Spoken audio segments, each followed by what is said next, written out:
चुने हुए प्रतिनिधि है वह राजनीतिक दलों के बंधुआ मजदूर बनकर के नहीं रह जाए, अपनी स्वतंत्र सोच रखे और स्वतंत्र सोच के साथ साथ इस राष्ट्र की उन्नति कैसे हो, इस राष्ट्र के व्यक्तियों का कर्तव्य इस राष्ट्र के प्रति कैसे अधिक से अधिक जागृत हो, उसके प्रति होना चाहिए। तभी हम समझ पाएंगे कि इस स्वतंत्र भारत में हमने जो जन्म लिया है, हमने अपने कर्तव्य का निर्वहन किया है। अन्यथा ये देश बहुत मुश्किल से, बहुत बलिदानों के पश्चात और बहुत संघर्षों के पश्चात आज़ाद हुआ है। इस देश की आज़ादी को बरकरार रखना है तो हमारे युवाओं को, देश के युवाओं को आगे आना पड़ेगा और उन्हें कमिटमेंट होकर के इस देश की उन्नति के लिए कार्य करना पड़ेगा। और आज का जो उत्सव है, हम लोगों का मुख्य ध्येय यही है कि हम अधिक से अधिक इस देश में किस तरह से बिना क्रांति लाए, केवल जन भावना जागृत करके और बिना खून खराबे के अहिंसात्मक रूप से हम इस देश को कैसे आगे बढ़ा सकते हैं, ये हमारा मुख्य ध्येय है। और हम चाहते हैं कि लोक अधिकार मंच के उद्देश्यों के साथ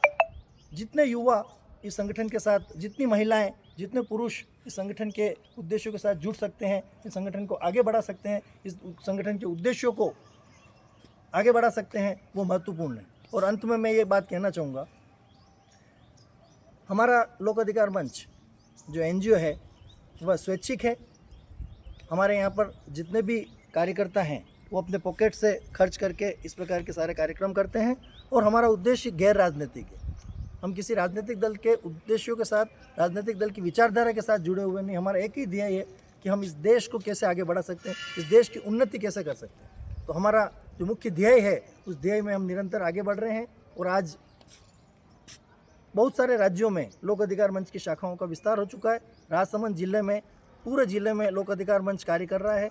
हजारों कार्यकर्ता हैं और हम लोग कंधे से कंधा मिलाकर तन, मन और धन से इस देश की उन्नति किस तरह से हो, इस देश का विकास कैसे हो, हम लोग सभी व्यक्ति कृत संकल्प हैं, कमिटेड हैं।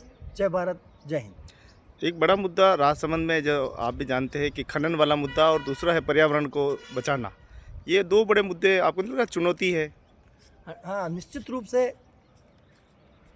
हमारा सौभाग्य भी है कि राजसमंद एक उज्जवल खनन क्षेत्र है।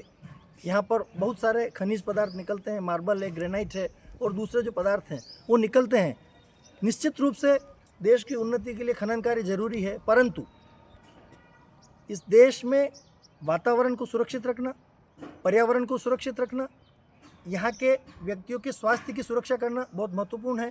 तो हमें बैलेंस करके चलना पड़ेगा कि हम इस देश के खनिज पदार्थों का दोहन भी करें, लेकिन दोहन के साथ साथ जलवायु का ध्यान रखें, पर्यावरण का ध्यान रखें, अधिक से अधिक पेड़ पौधे लगाएं और इस बात के लिए प्रयासरत रहें कि हमारे यहाँ का वातावरण संतुलित रहे। आज आप देखो, दिल्ली की आबोहवा जितनी प्रदूषित है, उसके कंपैरेटिवली इतने खनिज खनन कार्य होते हुए भी यहाँ के वातावरण को आप देखो कितना शुद्ध है। और इसकी वजह है कि हम लोग पर्यावरण के प्रति जागरूक है, अधिक से अधिक पर्यावरण की सुरक्षा के लिए कार्य कर रहे हैं और यहाँ के बहुत सारे NGOs हैं इस कार्य में जुटे हुए हैं। परंतु फिर भी मैं तो ये कहना चाहूँगा कि किसी भी चीज़ की अति बुरी होती है, तो अति नहीं की जाए। आप खनिज पदार्थों को निकालो, लेकिन उसकी अति नहीं हो। एक संयोजन इस प्रकार का बना रहे कि पर्यावरण भी दूषित नहीं हो और आपका खनिज कार्य भी होता रहे, क्योंकि खनिज खनन कार्य करना भी जरूरी है, क्योंकि इससे हजारों व्यक्तियों को रोजगार मिल रहा है, लेकिन पर्यावरण भी जरूरी है। तो इन दोनों को बैलेंस बना करके चलना एक चुनौतीपूर्ण कार्य है और उसमें सरकार ने कुछ योजनाएं बनाई हैं, DMFT फंड बनाया है। लेकिन उस DMFT फंड का एक ही हमारे को तकलीफ जो होती है वो ये कि इस DMFT फंड का उपयोग खनन कार्य से जो नुकसान हो रहा है उसके बजाय अन्य कार्यों में उसका विनियोजन कर दिया जाता है, इन्वेस्टमेंट कर दिया जाता है। तो हम ये चाहेंगे कि खनन कार्य से जो प्रॉब्लम्स खड़ी हो रही है, जो पर्यावरण को नुकसान हो रहा है, जलवायु को नुकसान हो रहा है, उसमें DMFT फंड का ऐसा अधिक से अधिक उपयोग किया जाए, ये बहुत महत्वपूर्ण है। पिपलांत्री मॉडल की बात हो रही थी। Piplantri model is a very good thing. वहाँ पर श्याम सुंदर जी ने बहुत अच्छा कार्य किया है। उनके आप देखिए, एक व्यक्ति कितना बड़ा कार्य कर सकता है, एक जीता जागता उदाहरण। एक व्यक्ति का संकल्प कितना बड़ा कार्य कर सकता है, इसका जीता जागता उदाहरण श्याम सुंदर जी पालीवाल है। उनकी डॉटर की डेथ हुई और डॉटर की डेथ होने पर उनको जो पीड़ा हुई, उनको जो दर्द हुआ, उसके लिए उन्होंने एक प्रण लिया कि मैं पिपलांत्री विलेज को, यहाँ पर जो खनन कार्य से जो प्रॉब्लम्स हो रही है, खनन कार्य से जो कठिनाइयाँ उत्पन्न हो रही है, उसके लिए मैं पेड़ लगूंगा। और उन्होंने 101 पेड़ लगाने से शुरुआत की। और आज आप देखिए कि पिपलांत्री गांव में जिस घर में भी बच्ची का जन्म होता है वो 101 पेड़ लगाते हैं। और उन पेड़ों को न केवल लगाते हैं बल्कि उनको डेवलप करते हैं और वो एक तरह से गोद ले लेते हैं। जैसे बच्चे को गोद लेते हैं उस तरह से पेड़ को गोद लेकर के उसका डेवलपमेंट करते हैं। और आज आप देखो पिपलांत्री पूरे भारत में प्रसिद्ध हो गया और इसका पिपलांत्री मॉडल सभी जगह अप्लाई किया जाना चाहिए। और सभी जगह इस पिपलांत्री मॉडल की तर्ज पर अगर हम कार्य करने लग जाएं तो मैं समझता हूं कि ये मार्बल की जो समस्या है, खनन कार्य से जो दुष्परिणाम पैदा हो रहे हैं, वो सारे के सारे खत्म हो जाएंगे।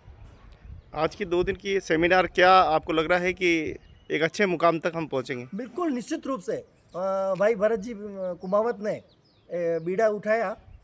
उन्होंने 9-10 दिवसीय पद यात्रा 10 दिवसीय कार्य यात्रा की और जन जागरण फैलाया। लोगों में इस बात के लिए चेतना जागृत की कि हम लोग किस तरह से अपने अधिकारों के लिए लड़ाई लड़ सकते हैं, अपने कर्तव्यों का निर्वहन किस तरह से कर सकते हैं। तो ये एक बहुत महत्वपूर्ण पड़ाव था। मैं इसके लिए भरत जी कुमावत को धन्यवाद ज्ञापित करूंगा। लोक अधिकार मंच के जितने भी हमारे तहसील अध्यक्ष हैं, तहसील सदस्य हैं, जिन्होंने इस यात्रा को सफल बनाने में अपना योगदान दिया है, उसको मैं धन्यवाद ज्ञापित करना चाहूँगा। और ये चाहूँगा कि ये जो यात्रा संपूर्ण हुई और आज जो हमारा कार्यक्रम, कल भी ये कार्यक्रम हुआ था लाइफ लाइन ऑफ इंडिया, इसी तरह से आज के कार्यक्रम में भी हम लोग इस बात के लिए प्रयासरत हैं कि हम हमारे कार्यकर्ताओं को अधिक से अधिक जागरूक कर सकें, उनमें इस प्रकार की प्रेरणा जागृत हो जाए कि वो व्यक्ति एक अकेला इकाई नहीं है, वो पूरा एक लोक अधिकार मंच है। इस तरह की एक व्यक्ति में इस प्रकार की भावना जागृत हो जाए, इस प्रकार की कमिटमेंट जागृत हो जाए, तो मैं समझता हूँ कि ये जो इस प्रकार के जो कार्यक्रम होते हैं, इस प्रकार के कार्यक्रमों से एक उत्थान की एक लहर उठती है, बदलाव की एक लहर उठती है। और हम लोगों ने जो एक मॉडल जिले के रूप में राजसमंद को चयनित किया है एक तरह से, और हम राजसमंद को एक मॉडल जिले में विकसित करना चाह रहे हैं ताकि यहाँ पर अधिक से अधिक एनजीओ, सभी एनजीओ मिलकर के हम लोग इस बात के लिए भी प्रयासरत हैं। आगामी वर्ष में हम इस प्रकार की एक योजना बनाई है कि हम यहाँ के जो स्थानीय स्तर के जितने भी एनजीओज हैं, उन एनजीओ को एक माला के रूप में पिरो लें